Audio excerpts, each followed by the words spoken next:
विशेषकर भारतीय लोगों का है। इनका चित्त गया कहाँ है? आज भारतीय लोगों का चित्त कहाँ अटका हुआ? पहले तो ठीक था, गुलामी थी, गुलामी की जंजीरें थी, उसे तोड़ना। गुलामी भी नहीं आती अगर हमारा चित्त इधर रहता तो। हमारा चित्त रहा एक दो आदमियों का, एक दो बेचारे मेहनत करते थे, आत्मा को पाते थे, और वो जैसे ही उस जगह से आए, करुणा में वो अगर आपके सामने आकर कुछ कहना शुरू कर तो उनकी ताड़ना आप लोगों ने की। लेकिन अंग्रेजों के तो गले में आपने हार पहनाए, इतना ने उनका बाना भी आपने पहन लिया और आज भी उनके झंडे फहरा रहे। अंग्रेजी से मेरा मतलब इंग्लिश लोगों से ही नहीं है, मेरा मतलब है उस सभ्यता से जिसे कि हम पाश्चिमात्य कहते हैं, जो खोखली है, उसके अंदर कोई तत्व या प्रिंसिपल नहीं, ऊट पटांग है बिल्कुल। बड़े बड़े मैंने शास्त्र वाले देखे वहां के, मैं तुमसे पूछती हूँ आपको मिला? हाँ, सोक्रेटिस का जमाना और था, उन्होंने जो बातें कही वो वहीं के वहीं रह गई, उनको ताक पे रखे। सबने कहा कि चलो परमात्मा नहीं है, यही बात अच्छी है, पीट करके बैठ जाओ, अब आगे बोलो, पहले तो परमात्मा को खत्म करो फिर आगे की बात करो। तो अब क्या पता लगा रहे हैं आप? पत्थर, बिजली का पता लगा दिया, बहुत कमाल करके। क्या फायदा हुआ बिजली का पता लगा करके? अपनी तो आंखें अभी तक खोली नहीं। चंद्रमा पे आप चले गए तो कौन बड़ा भारी कमाल कर दिया आपने। कैंसर की बीमारी तो आप ठीक नहीं कर सकते, लेकिन हम लोग कर सकते, सहयोग से कैंसर की बीमारी हम ठीक कर सकते।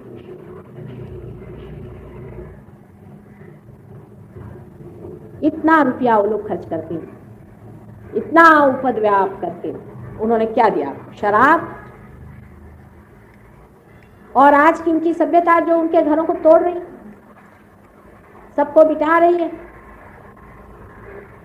हमारी जो पुरातन चीजें हैं उसकी ओर आपको ध्यान ले जाना चाहिए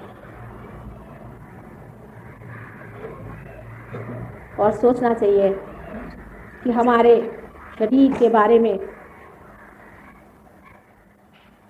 जो कुछ भी वर्णन किया गया है कि हमारे अंदर अंतर्हित जो जो शक्तियां हैं, जिसे हम देवी शक्ति के नाम से जानते हैं, उसे पहचाना चाहिए। इतना नहीं, लेकिन जिसे हम आत्मज्ञान के नाम से जानते हैं, उस आत्मा को पाना चाहिए। उसकी व्यवस्था जितनी इस देश के लोगों में है उतनी उस देशों के नहीं। वहाँ हजारों लोग मेरे प्रोग्राम में आते हैं, भीड़ हो जाती है, लेकिन पाने वाले कम होते हैं। यहाँ पर बहुत कम आते हैं, लेकिन सब के सब करीबन पाने।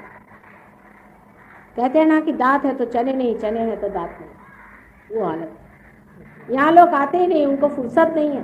बहुत बिजी लोग हैं अपने देश के, लड़ाई झगड़े करने में, एक दूसरे के गले काटने में इस कदर बिजी हैं, उनके पास फुर्सत नहीं है आत्मा का ज्ञान लेने। कौन पड़े ऐसे झगड़ों में? लेकिन जो सारे ज्ञानों का ज्ञान है, जिसका पाना सारे ही पाने से ऊंचा होता है, उसको पाना चाहिए। और वो टाइम आ गया, इसलिए आप लोग पा रहे हैं। कहते हैं जिसे कि ब्लॉसम टाइम, बाहर का टाइम आ गया, इसीलिए आप इतने लोग इसे पा रहे हैं। इसे पा लेना चाहिए। मैं आपको बताना चाहती थी कि कुंडलिनी क्या है और कहाँ स्थित है, उसके चक्र वगैरह कहाँ है, लेकिन अब इन लोगों को आप देखिए कि कोई लाए नहीं उसको, तो कल मैं बताऊंगी आपको सवेरे फिर कि ये कुंडलिनी क्या है, कहाँ बसती है और किस तरह से उत्थापन होता है इसका, और इसके जो अनेक चक्र हैं वो कैसे बसे हैं, और उसमें कौन से देवता, ये देवता कैसे होते हैं या नहीं, इसकी क्या स्थिति। एक छोटी सी बात आपसे बताएं कि जो मैंने अभी कहा था, ये भवसागर जो बना हुआ हमारे पेट में, जो कि हमारे नाभि चक्र के चारों तरफ में है, इसमें मैंने कहा था कि 10 गुरु मुख्यतः आए। ये 10 गुरु अगर आप पुराने ज़माने से देखिए तो मोसेस, अब्राहम, सोक्रेटिस आदि करते करते राजा जनक, उसके बाद में मोहम्मद साहब, गुरु नानक, आखिर में आप अगर आए तो अपने शिरडी के साईनाथ। ये सब एक ही तत्व के अवतरण, एक ही तत्व के दत्तात्रेय। अगर ये बात कही जाए तो शास्त्रज्ञ घबरा जाएंगे कि माता जी ये कहाँ बात कर। लेकिन उसी शास्त्रज्ञ को जब पेट का कैंसर हो जाता है तब देखिए क्या होता है, तब नक्शा दूसरा है, और वो फिर डॉक्टर हो तो उससे भी बढ़िया नक्शा बन जाता है। एक तेहरान के डॉक्टर थे, उनको पेट में कैंसर की बीमारी, वो मेरे पास आए तो मैंने कहा भाई देखो कि तुम जरूरत से ज्यादा धर्मांध हो, कहने ठीक हो, हाँ कल हो, मैं तो बस इस्लाम को मानता हूँ, इस्लाम की इतनी सी भी चीज जानते नहीं, मोहम्मद साहब को जरा सब पहचानते नहीं, हाँ मैं तो इस्लाम का। मैंने कहा अच्छा इसीलिए आपको कैंसर होगा?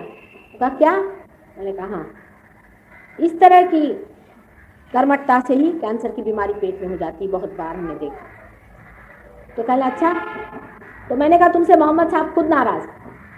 कहले क्यों? मैंने कहा उनका जो अवतार हुआ है तुम नानक का, उनको तुम मानोगे? कहले कभी भी नहीं, मैं तो नहीं मान सकता उनको। मैंने कहा फिर मैं भी तुमको ठीक नहीं कर सकती, जाओ। चले गए, पर अब कैंसर की बीमारी, ऊपर से डॉक्टर, तो मालूम है कि ठीक तो होने नहीं वाली। तो फिर अच्छा कहो माँ, तो मैं मानता हूँ। मैंने कहा चलो अब गुरु नानक को नाम लो, दत्तात्रेय का नाम लो, शुरू कर दिया उन्होंने, उनकी तबीयत ठीक हो। ऐसे एक ब्राह्मण देवता आए एक बार, अभी पूना में गई थी, तो पूना आपको मालूम है ब्राह्मणों का गढ़ है, ये ब्राह्मण थोड़ी होते हैं, जो कि पार नहीं हुए वो ब्राह्मण नहीं होते। द्विज जो दूसरे बार पैदा हुए वही ब्राह्मण है, द्विज की कोई जात नहीं होती, वो जाति से परे गुणातीत, बड़ी ऊंची चीज है ब्राह्मण होना, जन्म से कोई ब्राह्मण नहीं होता।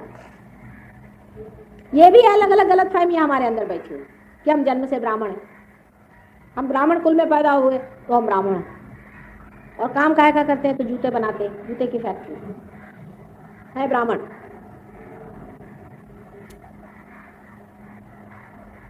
इस पर बहुत बड़ा एक बार वाद विवाद खड़ा हुआ, कहने लगे कि ये गीता में लिखा। मैं कहा भाई गीता उता तो मैंने पढ़ी नहीं, हाँ मैं जानती सब हूँ, लेकिन लिखे नहीं सकते ऐसा। कहले क्यों? मैंने किसने लिखी गीता? कहले व्यास, व्यास मुनि। मैंने कहा व्यास किसका बेटा था, उसकी माँ कौन थी? डिमरिन थी, और उनका विवाह भी नहीं होता पराशर मुनि से, उससे पैदा होते व्यास मुनि, जिसके बाप का ही पता नहीं ऐसे थे वो व्यास मुनि जिन्होंने गीता लिखी थी। वो क्या ऐसा लिखेंगे कि जन्म से ही ब्राह्मण हो वही ब्राह्मण होता है? आप ही बताइए, कोई अपनी पैर पे कुल्हाड़ी मारेगा? वाल्मीकि कौन थे आप जानते हैं? हर जगह जहां जहां अवतार आए हैं आपने देखा है कि कृष्ण जाकर के विदुर के यहाँ साग खाई थी। क्यों खाई? ये नहीं कि उनको खाना नहीं मिलता था, जान करके उन्होंने जाके खा के दिखाया था कि जाति पाति का जो ये ढोंग ढकोसला है ये खत्म होना चाहिए। राम ने एक भीलनी के मुंह से बेर खाए। आप लोग खा सकते हैं? कोई बूढ़ी भेलनी, गंदी मैली कुचैली कपड़े पहनी हुई, जिसके कि 2 ही दांत बचे हुए हैं, उन दांत को उन बेरों में खोप खोप करके ला दे, आप खाएंगे? आप में से कितने लोग हैं इस बेर को खाएंगे? पर श्री राम ने उसे खाया, खाया ही नहीं, उसका वर्णन इतना सुंदर है कि खा के कहते हैं कि देखो भाई सब मेरी बेर है, मैं किसी को नहीं देने वाला, ऐसे मैंने कभी खाए नहीं, अमृत तुल्य बेर है। तो सीता जी को छेड़ के कहते हैं कि तुमको भी नहीं देने वाला मैं। तो सीता जी कहती कुछ तो दे दीजिए, हमको भी प्रसाद। ऐसा भी किया, हम भी तो कुछ खा ले, क्या आप ही सब खाइएगा? तो पहले तो लक्ष्मण जरा नाराज खड़े हुए थे, तो सीता जी ने खा के मुंह बड़े खुशी से खोला, तो उनका हमें भी दे दीजिए भाभी जी, थोड़ा सा हम भी खा लें। इतना सुंदर वर्णन है उस प्रेम का जिस प्रेम से भीलनी ने दिया था। हर जगह प्रेम की महत्ता, हर जगह इस देश में, हर अवतारों में, हर गानों में गाई गई।